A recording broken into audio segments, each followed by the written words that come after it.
आओ बुद्ध को जाने। जब तक आप बुद्ध को नहीं जानेंगे, आप बुद्ध धम्म को भी नहीं जान सकते। इसलिए इस वीडियो का उद्देश्य यही है कि आप बुद्ध को जान सकें। सिद्धार्थ गौतम की इस जीवन गाथा में आप वैदिक संस्कृति और श्रमण संस्कृति दोनों के रूप अलग अलग जान पाएंगे। इसलिए आप जो है सारी वीडियो ध्यान से देखते रहें। मैं पार्ट टू पार्ट करके ये वीडियो आपके सामने पेश करता रहूँगा। किसी भी प्रकार का कोई प्रश्न है, कमेंट बॉक्स में आकर उस प्रश्न को कर सकते हैं और इस वीडियो को लगातार शेयर भी करते रहें ताकि और लोग भी बुद्ध को जान सकें। उपासकों, अब से लगभग 2500 साल पूर्व 563 ईसा पूर्व ये भारत एक समृद्ध भारत नहीं था। ये भारत छोटे बड़े राज्यों में विभाजित एक जम्बू द्वीप के नाम से प्रसिद्ध स्थल था, जहां पर छोटे बड़े कुल मिलाकर 26 राज्य थे। इन 26 राज्यों में 16 राज्य तो ऐसे राज्य थे जहां पर एकाधिकार राज्य चलता था, जो एक राजा के अधीन हुआ करते थे। एक राजा, राजा का फिर पुत्र राजा, फिर उसका पुत्र राजा। लेकिन 10 राज्य ऐसे थे जिनमें संघ राज्य प्रणाली चलती थी, जिन्हें संघ राज्य या गणराज्य कहा जाता था। और जिनमें एक राजा का अधिकार होता था, उन्हें जनपद कहा जाता था। अब हमारा भारत कैसा राज्य है? गणराज्य। क्यों है गणराज्य? क्योंकि यहां पर राजा को यानी कि प्रधानमंत्री को जनता वोटों द्वारा चुनती है। यही गणराज्य की परिभाषा है। जिस राज्य में राजा को जनता के द्वारा चुना जाता था, उस राज्य को गणराज्य कहा जाता था। इन राज्यों में अलग अलग वंश रहते थे। जो 16 राज्य थे उनके नाम थे अंगराज, मगधराज, काशीराज, कौशलराज, वज्जीराज, मलराज, चेदी, कुरु, पांचाल राज्य, मत्स्य राज्य, शोरसेन राज्य, अस्मक राज्य, अवंती राज्य, गंधार, कंबोज, ये 16 जनपद थे। और जिन राज्यों में गण राज्य प्रणाली चलती थी, उनके नाम थे कपिल वस्तु, जिसमें शाक्य रहते थे, पावा, जिसमें मल रहते थे, कुशीनारा, जिसमें मल रहते थे, कुशीनारा में भी मल ही रहते थे, वैशाली, जिसमें लिच्छवियों का संघ था, मिथिला, जिसमें विधेय वंश रहता था, रामगाम, जिसमें कोहलीय वंश रहता था, अल्प कम जिसमें बुली रहते थे, केशपुत्र जिसमें कालाम रहते थे, कालामों का वंश था, कलिंग जिसमें भग्ग रहते थे, और पीपल वन जिसमें मौर्य रहते थे। ये 10 राज्य गणराज्य थे। इनमें जो कपिलवस्तु था, इसमें सभी शाक्य ही रहते थे।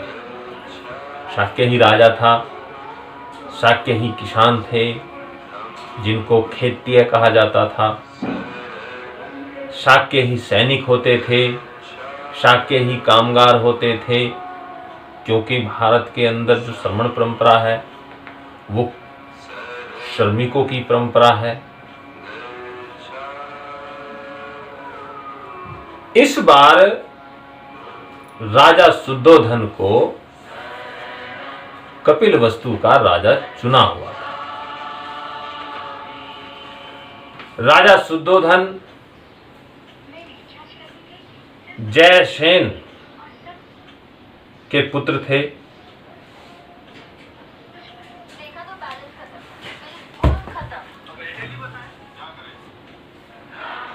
जयसेन के पुत्र सिंहनु और सिंहनु के पुत्र शुद्धोधन, धोतोधन, शुक्लोदन, शाक्योदन, अमितोदन और 2 पुत्रियां अमिता और परमिता।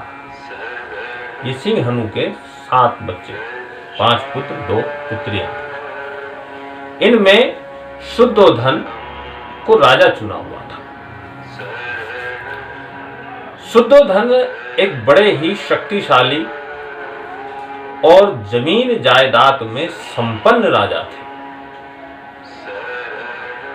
इनकी जमीन पर एक साथ 1000 हल चला करते थे।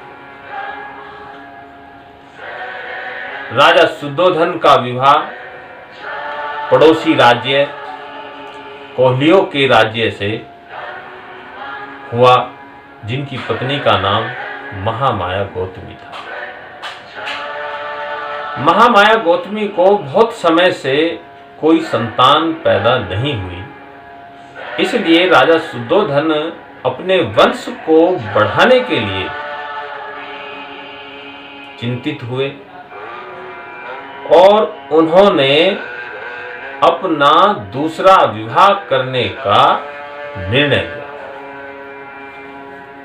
राजा शुद्धोधन ने अपना दूसरा विवाह करने के लिए संघ की सभा को आमंत्रित किया और उनसे इजाजत मांगी। गणराज्य में राजा का अधिकार इतना भी नहीं था कि वो बिना संघ की परमिशन के अपने पर्सनल फैसले भी ले सके। ऐसी व्यवस्था भारत के अंदर अब से 2500 साल पहले थी। संघ ने राजा के सामर्थ्य को देखते हुए उन्हें दूसरा विवाह करने की इजाजत दी। राजा शुद्धोधन ने अपनी दूसरी पत्नी के रूप में प्रजापति गौतमी, जो महामाया गौतमी की बड़ी बहन थी, उन्हीं को चुना। कुछ समय बाद जब सभी शाक्य आषाढ़ में एक पर्व मनाया करते थे, आषाढ़ में एक पर्व हुआ करता था जिसमें राजा तो क्या, प्रजा तो क्या, महिलाएं, बच्चे, बूढ़े, नौजवान सभी के सभी खेतों में काम किया करते थे, क्योंकि ये जो माह होता था, इस महीने में फसलों को उठा करके अनाज को अपने घर ले जाया जाता था और खेतों को नई फसल के लिए तैयार किया जाता था, क्योंकि आषाढ़ के बाद फिर बरसात आने वाली होती थी, इसलिए खेतों को तैयार करते थे नई फसल के लिए। ये महा बड़े ही खुशी और हर्ष उल्लास के साथ पूरे भारत में मनाया जाता है। इस बार महामाया गौतमी ने इस पर्व को मनाने का निर्णय बड़ी धूमधाम से मनाने का निर्णय लिया, और जब खेतों में पंडाल लगवाए गए तो उन्हें फूलों से सजवाया, अच्छे अच्छे भोजन खाने बनवाए गए। दिन में सभी काम करते, रात को सभी जश्न मनाते, नाचते गाते, खुशियां मनाते। फसलों का दान किया जाता, यहां तक के धन भी बांटा जाता था। ये पर्व 7 दिन तक चलता था। 7वें दिन इस बार महामाया गौतमी ने खूब मन से दान किया और बड़े खुशी के साथ इस पर्व के समापन के दिन अच्छे से स्नान किया, श्रृंगार किया, और प्रजा को दान करने के बाद रात्रि में जब राजा शुद्धोधन और महामाया गौतमी शयन कक्ष में एक साथ सोए तो रात्रि में महामाया गौतमी को स्वप्न दिखाई दिया। उन्हें स्वप्न में दिखाई दिया कि चतुर्गुणी देवता उनकी शैया को उठा करके मान सरोवर ले गए और वहां ले जा करके शाल के वृक्ष के नीचे रख दिया। फिर उन देवताओं की पत्नी वो देवियां आई और उन्होंने आकर के महामाया गौतमी को मान सरोवर झील में स्नान कराकर उनका अच्छे से फूलों से श्रृंगार किया और उन्हें उनकी शैया पर एक देवी के रूप में बैठाया।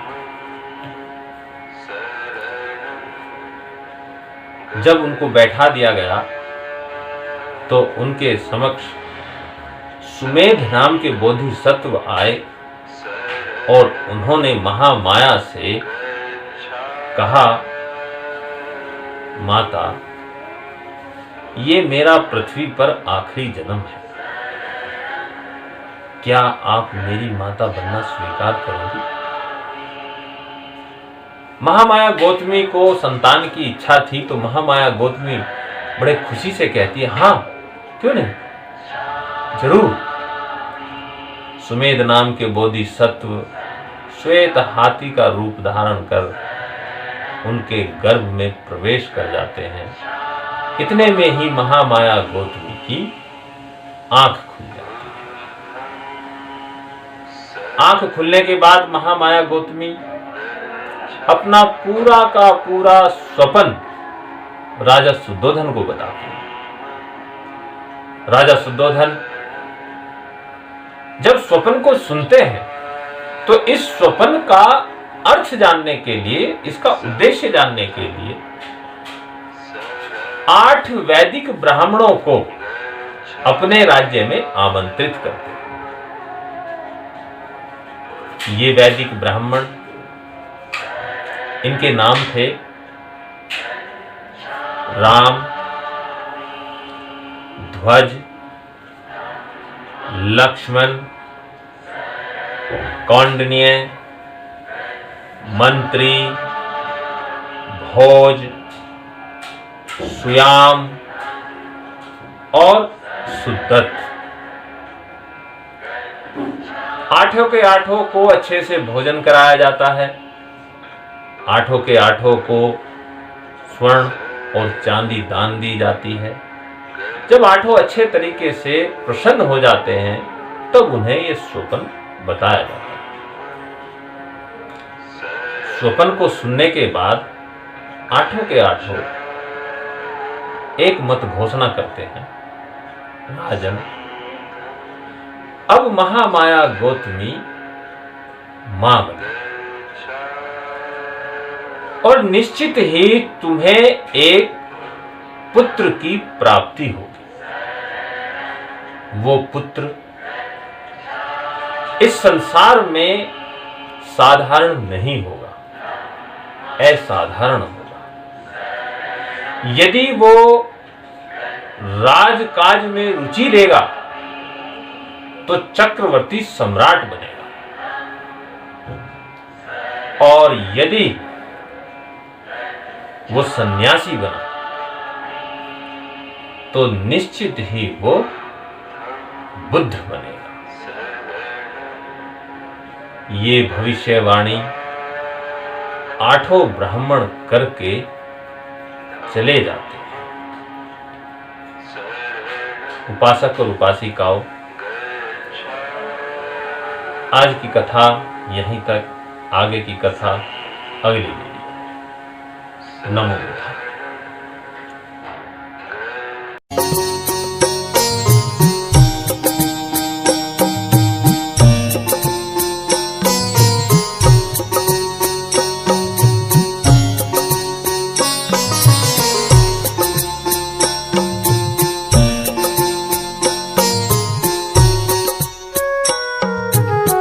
जन जन मंगल, जन जन मंगल, जन जन मंगल होय रे। तेरा मंगल मेरा मंगल, सबका मंगल होय रे, सबका मंगल होय रे। जन जन मंगल, जन जन मंगल, जन जन मंगल होय रे।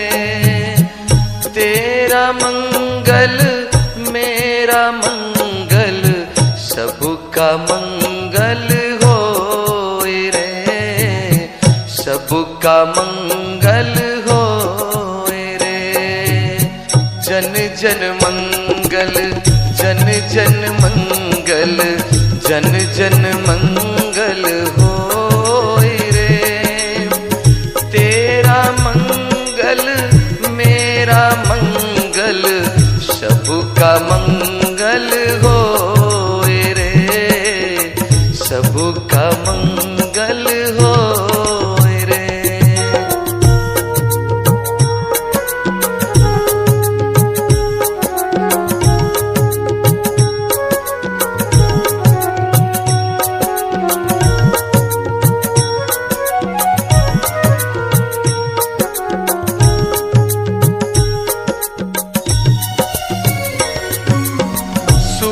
धर्म सबके मन जागे, पाप पराजित होय रे।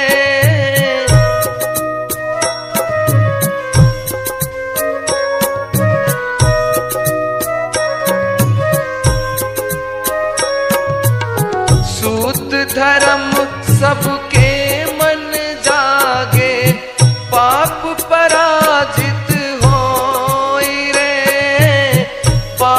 पराजित होय रे।